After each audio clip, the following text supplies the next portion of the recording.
So let's bring in Boris Epstein. He's the director of communications for Donald Trump's presidential inaugural committee. Boris, thanks very much for joining us. Thanks for having me. Thank you. Are you also working in the transition or just getting ready for the inauguration? I'll be concentrating on the inauguration and all the messaging around that, the themes, and making sure that all Americans and everyone around the world knows that we're here to unite the country and to lead the country, as well as all those around the globe. I want to get your reaction, Boris, to comments retired Lieutenant General Michael Flynn, who's going to be the president's national security advisor. Very strong words.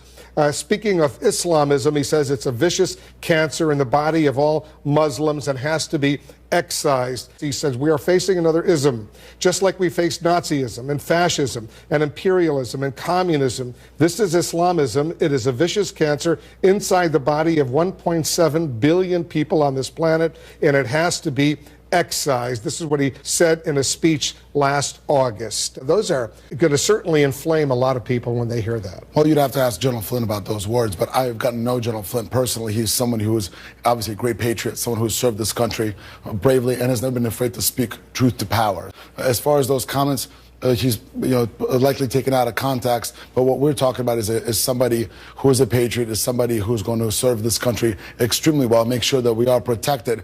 And again, these sort of this sort of information, from my perspective, goes to divide the country further rather than unite the country. And that's what we're focusing on now. But it's one thing, and I think you'll agree, to say that radical Islam, Islamic terrorists, that's a cancer that has to be excised. But to lump 1.7 billion people, most Muslims are decent, hardworking, wonderful people trying to just do the best they can. But to lump this into all of them, that is so derogatory. Well, I'm not going to concentrate on one comment, probably taken out of context. What I'm here to talk about is where we are as a country now. We're past the political stage. This is still sort of campaigning, right, from the folks who used to be with BuzzFeed, I believe, the K-File folks who've been always anti-Donald Trump, anti-Republican. They looked at the whole speech he gave. He spoke for nearly an hour. There's the video of it is right there. Let me play another clip.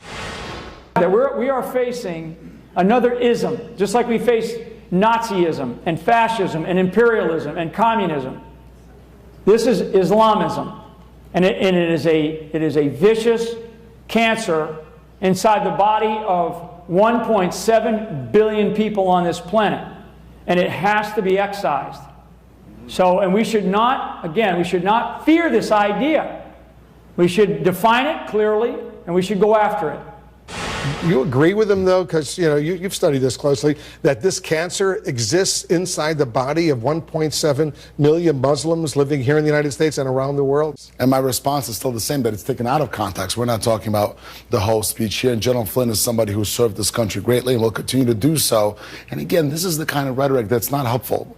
When you say the kind of rhetoric from General Flynn? No, what I'm talking about is these sort of stories that are coming out there that are taking comments out of context and trying to attack somebody who's going to be a really great servant for America. We're trying to attack General Flynn and defend this country. And we're certainly not ridiculing him or anything like that. We're just taking his words and analyzing what he actually said not that long ago in August. And he's going to be the president's top national security advisor working in the White House. And I think you agree it's fair for journalists and others to review what he has publicly said. Well, General Flynn, President-elect Trump, the Trump campaign, that's the inaugural committee, as well as the transition, we are here again to unite all Americans. Of course, not those Americans and those folks who want to cause anyone else harm.